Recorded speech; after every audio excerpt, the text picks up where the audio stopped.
My name is William Harris. I've been solving Rubik's Cubes for 6 years. I'm ranked in the top 1% in the world for solving cubes. This is my story.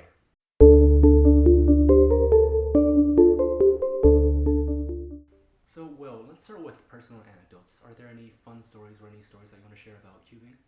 Yeah, so when I was in 6th grade, during lunch one day, I saw one of my friends, and he was quite smart. I saw him solve a Rubik's Cube in around 30 seconds or something like that. And I thought that was really impressive, but given that this guy was like a genius, I thought there's no way I could do that. But then in the next few weeks, a bunch of other people started bringing cubes to school, and they were like solving it in around a minute. And I was like, okay, I could probably do that too. So one night, I searched up a tutorial on how to solve a cube, and I already had a scrambled cube in my room. And in about 30 minutes, I was able to solve the cube using the tutorial. And it felt really accomplishing and rewarding. And then that's really what got me into cubing.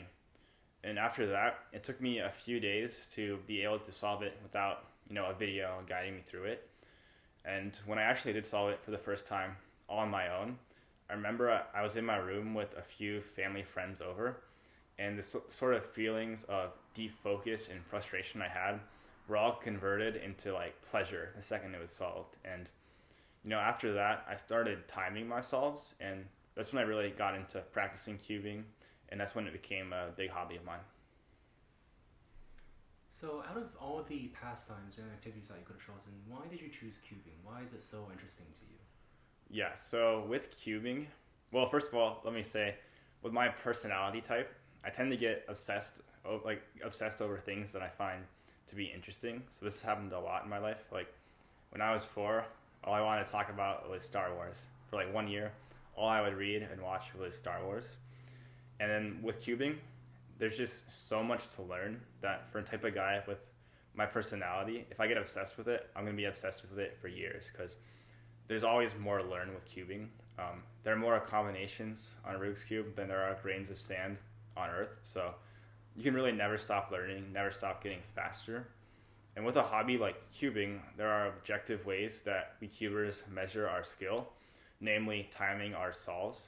And it's really fun and satisfying to practice and try to get personal records. With cubing, about half the things you learn are intuitive patterns, so you actually understand what is going on. And it feels pretty fun to understand how pieces move. It sort of builds my intuition. And then the other half of it is like memorizing algorithms, which are sequences of moves that are used to manipulate the cube. And learning those are not as fun because you're just trying to ingrain a bunch of moves into your muscle memory. But once you learn them, they're pretty fun to execute in solves.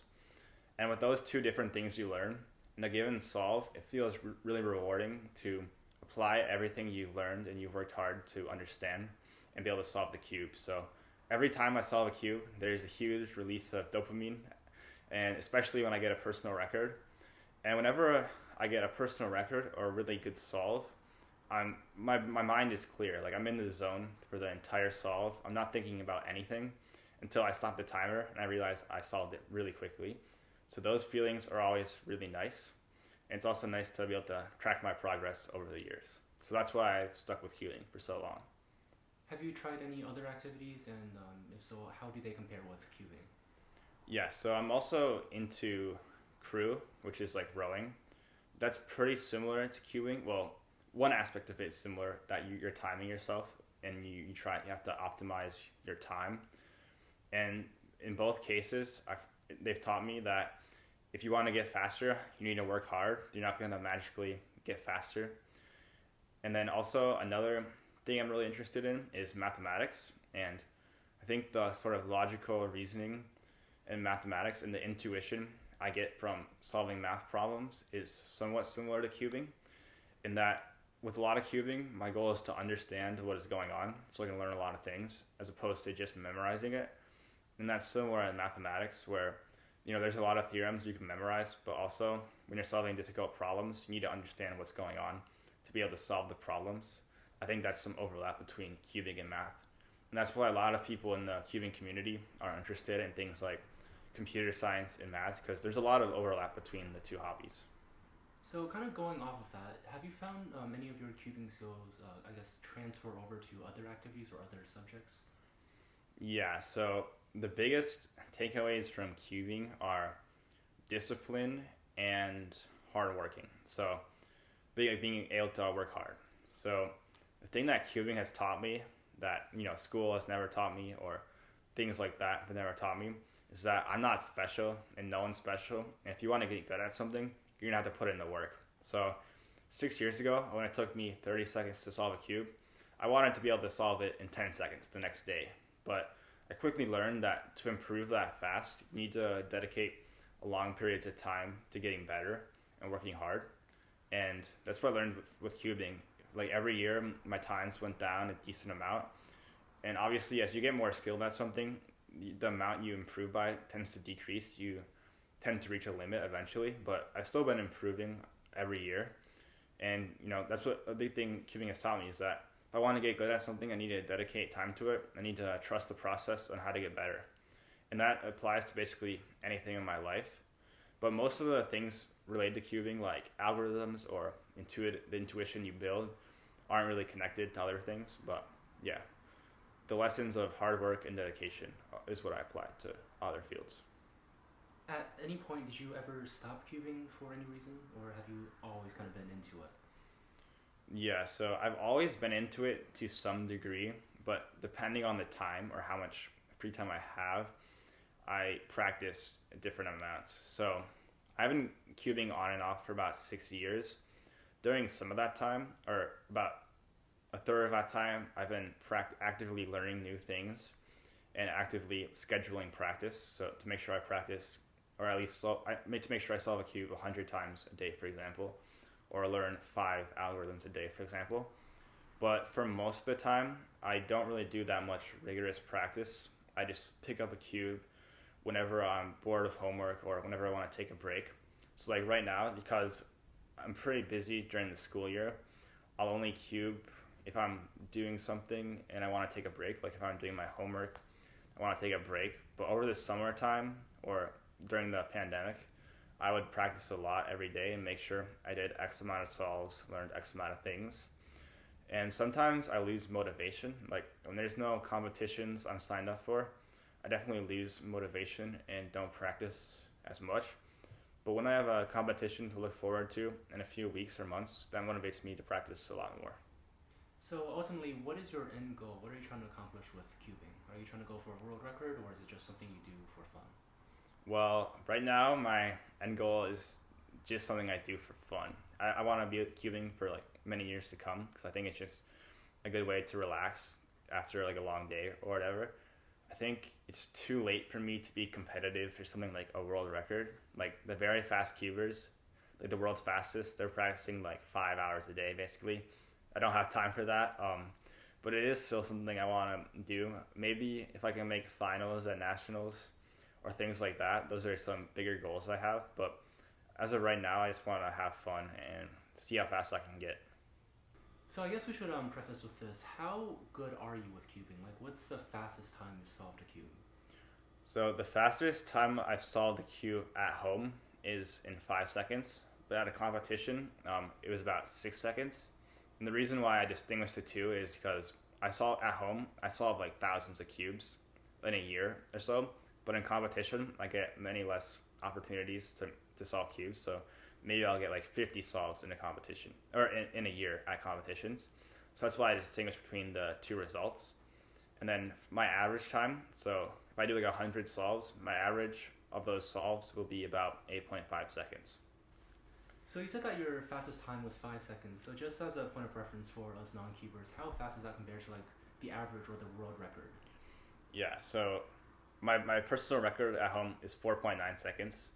The world record in competition was set in 2018, and it is 3.47 seconds.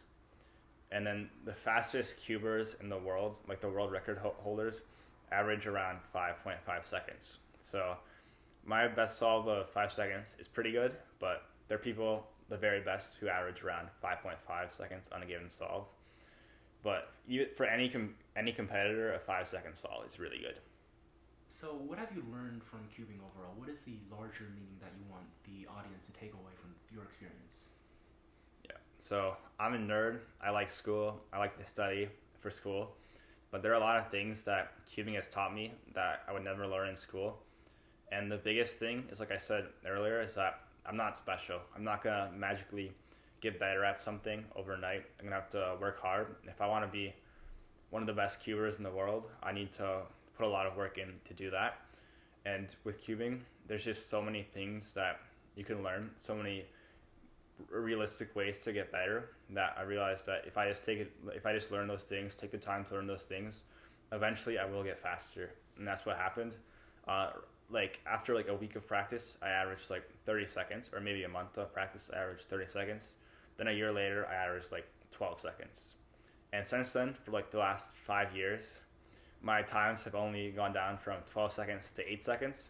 But the amount of skill that it takes to make that drop is actually very large. So even though my progress or my times are dropping relatively slowly, I'm still learning a lot, and I'm still understanding that by working hard, I'm getting better at this.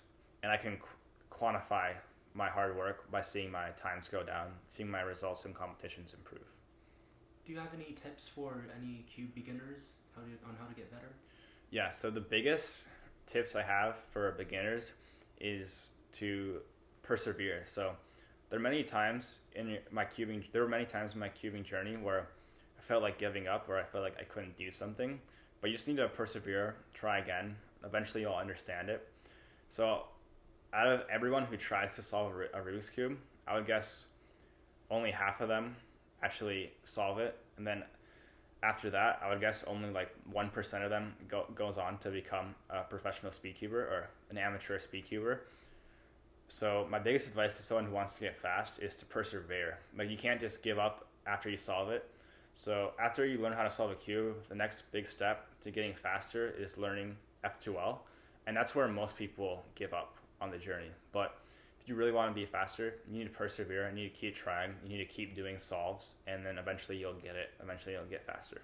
Okay, so that is the main section done. I just have a few miscellaneous questions I want to ask you. Let's just start with, what is the weirdest cube that you have or you've ever solved?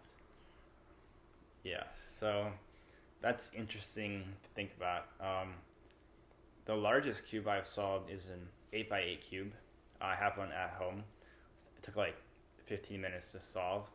But the weirdest one is probably the mirror blocks. You can like search it up and add a picture to the interview. But it's kind of like a 3x3, but instead of having the colors different, the shapes of the pieces are different. So it's all one color, but each side has a different shape or a different size of piece, and then that's how you solve it, by matching all the sizes. So it's kind of like a 3x3, but it looks a lot different. That's so interesting. I've never seen a cube like that. Yeah. What is your favorite cube to solve? My favorite cube to solve is a 5x5 Rubik's Cube, because with bigger cubes, so cubes that are larger than a 3x3, there's a lot more intuition that goes into it. There's a lot less like algorithms. So with an algorithm, you have to like learn a sequence of moves and just do it over and over again until it's like ingrained in your muscle memory. But with intuition in cubing, you just need to like understand how it works. You don't really need to memorize it. So a lot of the steps for solving a cube like a 5x5 is just intuition. And once you understand it, then it's really satisfying to solve. And it also takes like a minute to solve. So if I make one mistake, my time isn't really ruined. I can still make up for it with, a good move. But on 3x3, I'm at the skill level where if I make one wrong turn or one mistake, my solve is basically ruined. So 5x5 is my go-to cube. Like if I have 20 minutes to kill, then I'll pick up a 5x5 and solve it. It's really fun. Okay, and just one last question.